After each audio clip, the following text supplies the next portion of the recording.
Selamat datang di channel Cerita Cinta. Channelnya cerita cinta romantis. Sebelum lanjut, mohon dukungannya dengan like dan subscribe dulu. Gairah istri kesepian, bagian 35. Oh, kamu sudah di sini? Sarni muncul dari arah pintu sambil menggandeng tangan Janu. Mam, anak siapa yang membawa? Tanya Rudi heran. Ibu. Janu melepaskan gandengan tangan Sarni dan berlari menghampiri ibunya. Sarni berjalan masuk. Anak siapa lagi, kalau bukan anak hasil perselingkuhan mantan istrimu itu, sindirnya dengan mata nyalang. Tolong, jangan bicara yang buruk di hadapan anak kecil. Lina menutup telinga putranya, ia kesal sekali, ada orang yang mengambil anaknya tanpa izin. Kalau tidak mau dikatakan buruk, seharusnya jaga tindakanmu dulu.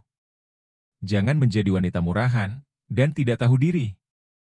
Maki Sarni mendelik. Lina tidak menyangka, akan kembali menghadapi situasi yang sulit karena masa lalunya. Padahal, ia sudah berusaha meninggalkan semuanya. Tapi, satu persatu masa lalu itu seakan datang dan menyusahkan hidupnya. Sudah, Mam. Aku baru senang bertemu dengan Lina lagi. Jangan bertengkar. Seru Rudi menengahi. Sarni membuang muka. Ia sangat benci terhadap tingkah anaknya, yang masih mencintai wanita kurang ajar itu. Kalau bukan karena putranya, ia tidak mungkin mau bersusah payah mencari anak Lina dan mengaku sebagai neneknya. Menjijikan sekali rasanya, menyebut anak hasil perselingkuhan menantunya sebagai cucunya. Tapi, demi menumbuhkan semangat hidup Rudi kembali, ia akan berusaha menerima mereka. Halo, anak manis. Kemari sebentar. Panggil Rudi tersenyum. Janu tampak sedikit takut, ia mendongak ke atas menatap ibunya. Tampak Lina mengizinkan putranya mendekat ke arah Rudi. Meskipun, dulu lelaki itu tak mau mengakui Janu sebagai anaknya. Ia yakin Rudi tak akan menyakiti putranya. Rudi mengusap kepala Janu dengan lembut. Anak itu ada mirip-miripnya dengan Lina, terutama matanya. Ia tidak menyangka, anak itu sudah tumbuh besar seperti sekarang. Siapa namamu? Tanyanya. Janu, jawab Janu polos. Matanya fokus menatap wajah asing, yang baru pertama kali ia lihat. Itu orang yang nenek tadi sempat katakan, bahwa dia adalah ayahnya. Janu sangat senang, bisa bertemu dengan ayahnya, meskipun kondisinya terlihat sedang sakit. Rudi mengembangkan senyum. Nama yang bagus, sesuai dengan wajahmu yang lucu. Mari kita bicarakan hal ini, Lina, kata Rudi dengan raut wajah serius. Lina mendengus kesal. Ia keluarkan ponsel dan AirPods dari dalam sakunya. Sayang, ikut ibu ke sini. Lina menggandeng tangan Janu, dan membawanya ke sudut dekat jendela. Ia mendudukkan Janu di atas sofa. Duduk baik di sini, dan menonton kartun sebentar, ya. Pintanya, seraya memasangkan AirPods di telinga Janu, dan memberikan ponsel untuk menonton video. Ia tidak ingin, putranya mendengar apa yang akan dibicarakan orang dewasa. Lina kembali duduk di samping ranjang Rudi.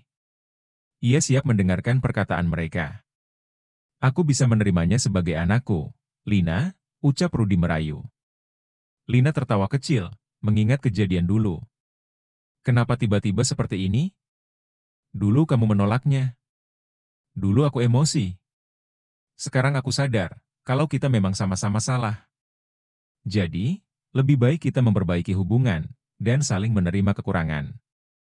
Ucapan Rudi terdengar sangat bijak. Namun, Lina sudah mati rasa terhadap lelaki itu. Sementara, Sarni masih terdiam di tempatnya, tak terlalu tertarik dengan pembicaraan mereka. Maaf, Rudi. Aku tidak bisa untuk yang satu itu. Kenapa? Apa kamu sudah menikah lagi? Lina menggeleng. Aku sudah cukup bahagia, hidup berdua saja dengan anakku. Rudi meraih tangan Lina. Kamu tahulah kondisiku seperti ini. Mungkin hidupku tidak akan lama lagi karena penyakit ini. Apa kamu tetap tidak mau menemaniku di sisa-sisa terakhir hidupku? Lina terdiam, rasa empatinya kembali muncul. Seakan berat untuk memilih antara memegang prinsip dan rasa kemanusiaan. Aku tahu, telah membuat kesalahan besar di masa lalu. Tapi, setelah kamu meninggalkanku, rasanya sudah tidak ada artinya hidup. Setiap hari aku menyesalinya, dan berharap bisa mengatakannya kepadamu. Aku sudah tidak melakukan hal yang kamu benci setelah kita bercerai, Lina. Aku hanya fokus untuk mencarimu, aku benar-benar mencintaimu. Kumohon, Lina, kembalilah di sisiku. Hanya sampai aku meninggal, bujuk Rudi memelas. Aku perlu memikirkannya dulu, jawab Lina tegas.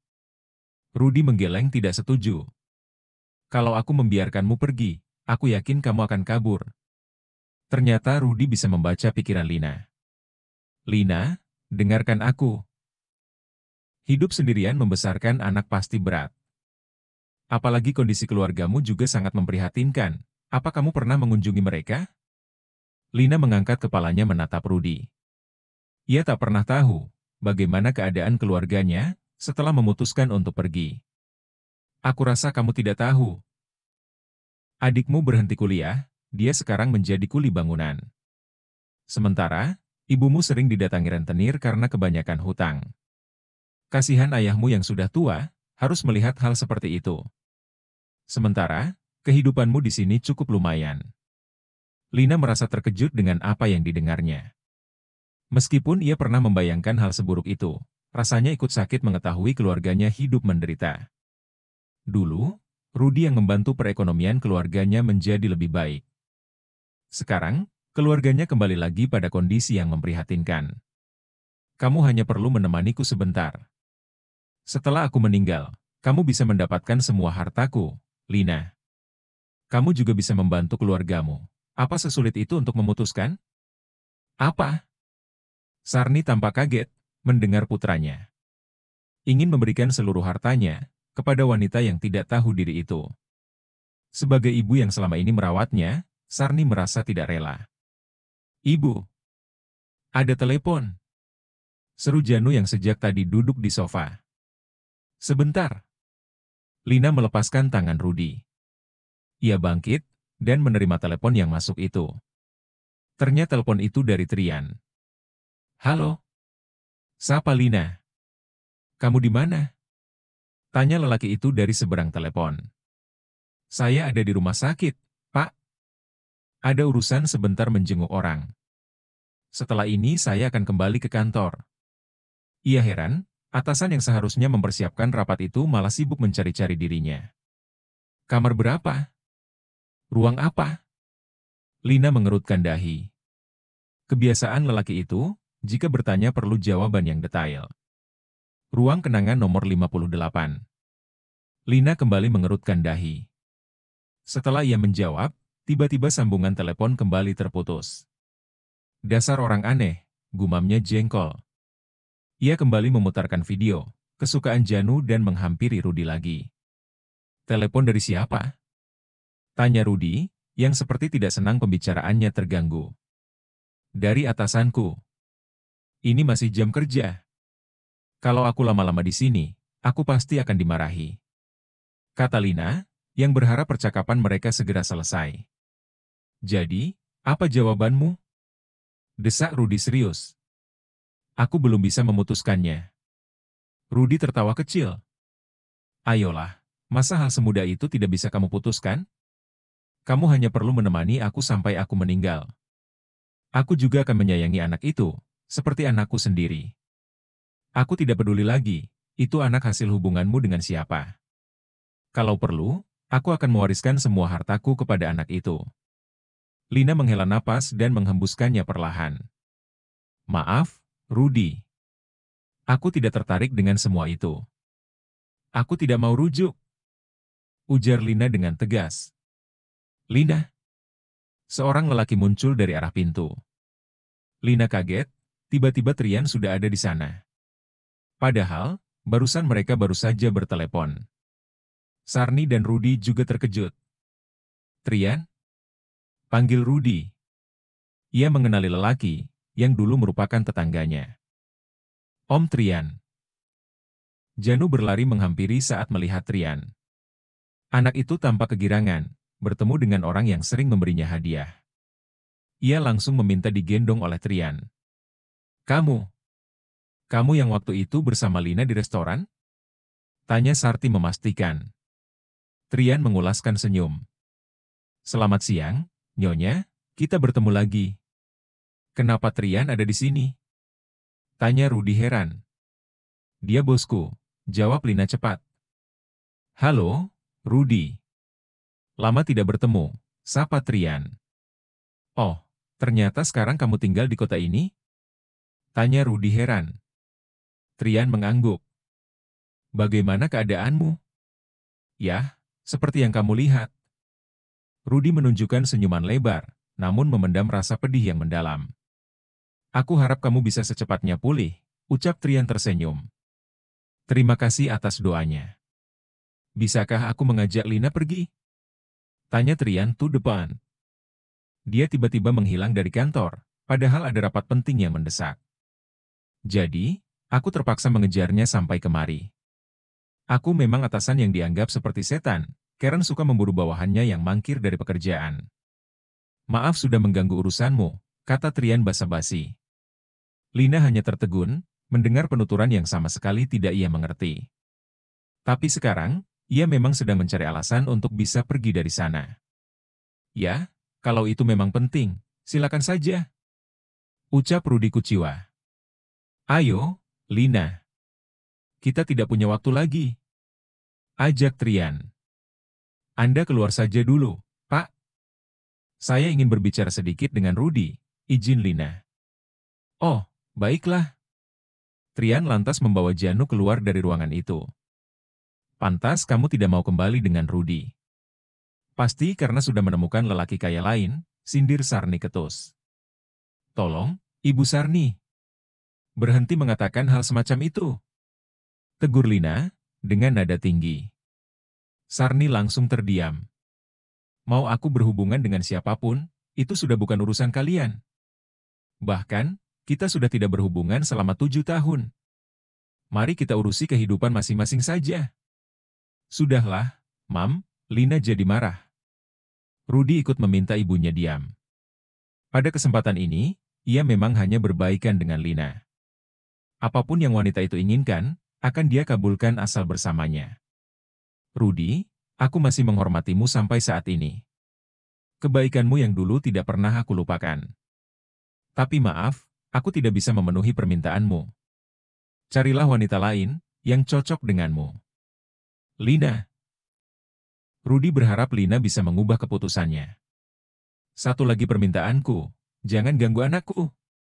Kalau sampai hal ini terulang, aku akan lapor polisi. Ancam Lina tegas. Setelah mengatakan itu, ia lantas pergi meninggalkan ruang perawatan Rudi. Ia ingin melupakan masa lalunya, dan melangkah memikirkan masa depan. Trian sudah menunggunya di depan lift. Saat ia datang, tepat pintu lift terbuka, lalu ketiganya masuk ke dalam. Bukannya Anda ada rapat penting hari ini? Tanya Lina heran. Aku batalkan, jawab Trian enteng. Apa? Kenapa? Trian menoleh ke arah Lina, karena kamu lebih penting. Lina ternganga mendengar jawaban Trian. Aku bertemu dengan Ibu Rini di jalan. Dia bilang Janu menghilang di bawah orang, dan kamu pergi sendirian mencari. Aku jadi khawatir, tutur Trian menatap Lina. Tapi, bagaimana bisa Anda tahu saya ada di rumah sakit ini? Tanya Lina penasaran. Melacak sinyal GPS ponselmu. Lina membulatkan mata. Bagaimana bisa? Anda sudah mengotak-atik ponsel saya. Trian hanya tersenyum-senyum. Saat itu, pintu lift terbuka. Mereka keluar, dan kembali berjalan melewati area lobi. Lina masih tidak menyangka dengan kelakuan gila atasannya. Perbuatan Anda itu ilegal, dan tidak bisa dibenarkan. Kesal Lina merengut. Mau bagaimana lagi? Setiap detik aku mengkhawatirkan calon istriku. Takut terjadi sesuatu yang buruk padamu. Juga takut, kalau nanti kamu dekat dengan lelaki lain. Ya. Tapi seharusnya bilang dulu, keluh Lina, ia merasa sudah kecolongan. Kalau aku bilang, apa mungkin kamu setuju? Kilah Trian santai. Lagi pula, bagus kan, ada gunanya juga aku jadi bisa menemukanmu.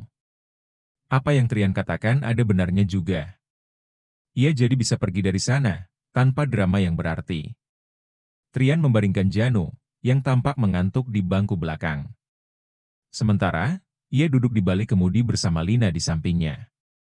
Ia menyerahkan ponsel dan AirPods yang tadi dibawa Janu.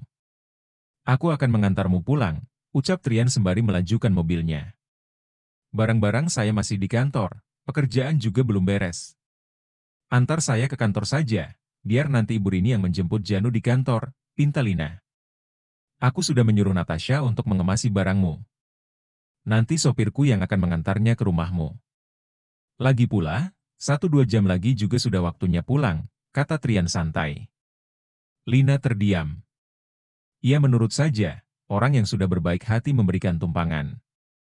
Sesampainya di rumah, Trian memindahkan Janu dari mobil ke dalam kamar. Terima kasih, Pak, ucap Lina sungkan. Trian menarik tangan Lina keluar dari kamar sembari menutup pintu, agar tidur Janu tak terganggu. Ia mengajak wanita itu, duduk bersamanya di ruang tamu. Kenapa kamu menemui mantan suamimu? Apa kalian mau rujuk? Lina menggeleng. Dia memang memintaku untuk rujuk, tapi aku tidak mau. Jadi, Janu sebenarnya bukan anak mantan suamimu, ya? Lina terdiam mendengar pertanyaan Trian.